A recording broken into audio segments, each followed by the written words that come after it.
When someone has committed an atrocious and perverse crime, such as the rape and murder of a child or mass shooting at an elementary school, they deserve to be punished accordingly. Our natural instinct is an eye for an eye and a tooth for a tooth.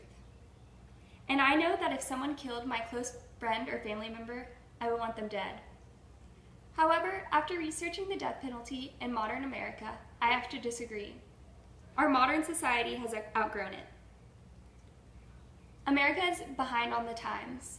According to the Amnesty International, more than 2/3 of the nations around the world have abolished the death penalty. The death penalty leaves a financial burden on the government. It is also unevenly administered based on socioeconomics. A life sentence in solitary confinement is a fairer and more practical option because it serves an equal, if not more painful, punishment than death.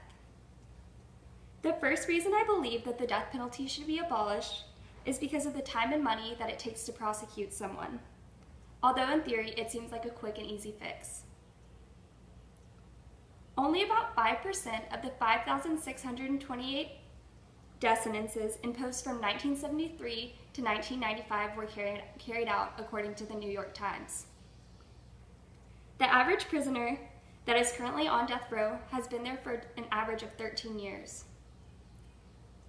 It is also a constant reopening of wounds for the families that have to sit through the retrials and retrials year after year. In an interview by the Orlando Sentinel newspaper, the daughter of a murder victim, Diana Loveridge, speaks out against the death penalty. She has had to keep going to trial 23 years after her mother's murder. It's incredible that her life was cut short in such a senseless act, and then we have to continue to come to court. It is also excessive the amount of money that we have to spend every year on the death penalty. It is estimated that California spent $200 million on capital punishment and that the North Carolina government could save up to $11 million if they abolish the death penalty. It is also estimated that the cost to execute someone is 6 times as much as the cost of solitary confinement. If you think that the resources it takes to put a murderer to death seems excessive, you will really be surprised by my next point. There is no evidence that the capital punishment actually deters crime. Murder is not something that can be tested in a lab with control groups. It is dependent on so many variables, such as socioeconomics, demographic, and I've heard even things like the weather can play a factor in murder rates. It is impossible to prove that capital punishment reduces or does not influence crime rates. If we are spending this amount of money on reopening wounds of so many families, there should be a direct correlation between capital punishment and homicide rates.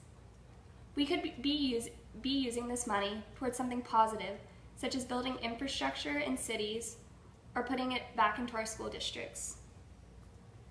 Capital punishment is also handed out so rarely that it's hard to say what makes one criminal more deserving of it than another, which leads me to my next point.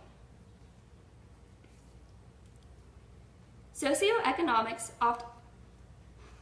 oftentimes determines who receives capital punishment. There is a saying on death row that states, "Those without the capital receive the punishment." State-assigned lawyers are oftentimes detached from the case because it is oftentimes assigned rather than chosen. They put little effort into researching the case, and this creates an unfair trial where the defense is more likely to be declared guilty, causing people without the financial means to pay for a top-of-the-line lawyer to be put to death.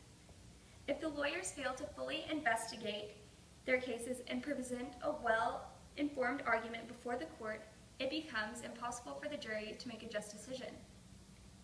Errors in the defense, such as these, cause cases to be constantly overturned, which further adds to the cost of the death penalty, and in some cases has even caused unnecessary executions. I have come to the conclusion that a life sentence in solitary confinement is a more painful and sometimes even more brutal punishment than capital punishment.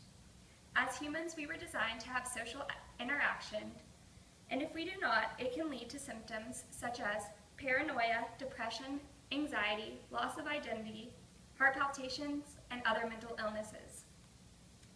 I think that if we inform the general public about the pointlessness of this long withheld punishment, I think it would be obvious to anyone with common sense that a more economic alternative would be a life sentence in solitary confinement. For those of you who are still not convinced about the horrors of a life sentence in solitary confinement, I would like to end on a quote from William Blake, who has served 25 years of his life sentence.